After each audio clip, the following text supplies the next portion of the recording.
নমস্কার বন্ধুরা, বৃক্ষভূমি চ্যানেলে আপনাদের সকলকে স্বাগত জানাই। তো বন্ধুরা, আজকে আমি আপনাদের দেখাবো লণ্ঠন জবার কাটিং থেকে কিভাবে আপনারা চারা তৈরি করবেন। তো বন্ধুরা, এই যে দেখুন, তিনটে আমি লণ্ঠন জবার কাটিং সংগ্রহ করে নিয়েছি। তো এই কাটিং থেকে চারা করার পদ্ধতি আজকে আমি আপনাদের দেখাবো। তো বন্ধুরা, চলুন দেখে নেওয়া যাক। তো এই যে দেখুন, তিনটে কাটিং লাগানোর জন্য তিনটে আমি এরকম গ্লাস নিয়েছি পুরনো। তো প্রথমে এই যে দেখুন, মাটি আমি আগে থেকেই নিয়ে রেখেছিলাম। সেই মাটি এই গ্লাসের মধ্যে ভরে নেব।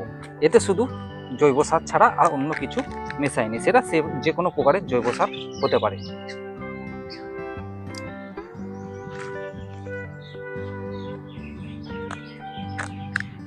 এই যে বন্ধুরা দেখুন, তিনটে গ্লাসে আমি প্রথমে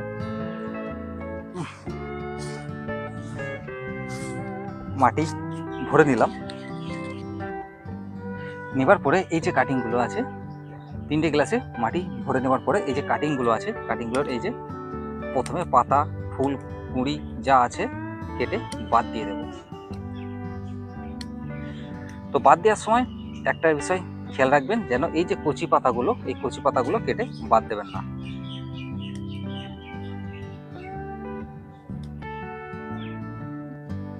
আর এই যে ডগার দিকটা অনেকটা লম্বা হয়ে যাচ্ছে, তাই ডগার দিকটাও আমি কিছুটা কেটে বাদ দিয়ে দেব।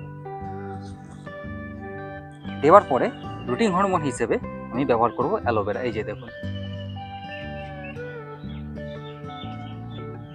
এবার এই কাটিংটা গোড়ার দিকটা এই অ্যালোভেরার মধ্যে এইভাবে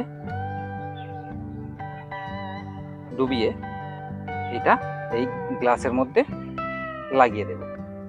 তো একইভাবে বাকি দুটো করে নেব।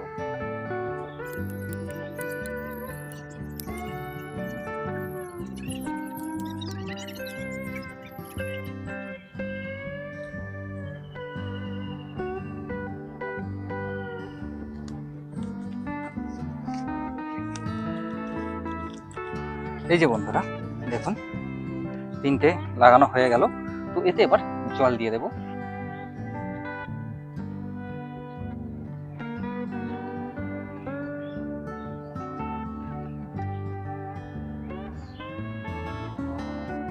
তো বন্ধুরা, এইগুলো এখন কিছুদিনের জন্য ছায়াযুক্ত জায়গায় রেখে দেবো। কিছুদিন বলতে যতদিন না এই গাছ থেকে বা এই কাটিং থেকে শিকড় ছাড়ে ততদিন এগুলো ছাওয়ায় রেখে দেবো।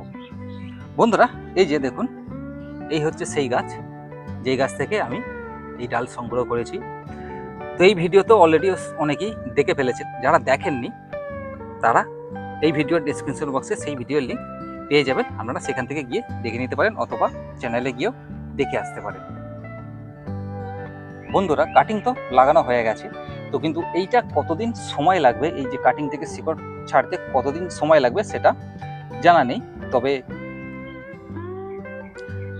যতদিন না এই কাটিং থেকে শিকড় ছাড়ছে বা এই গাছ চারা রেডি হচ্ছে ততদিন কিন্তু আমাদের অপেক্ষা করতে হবে।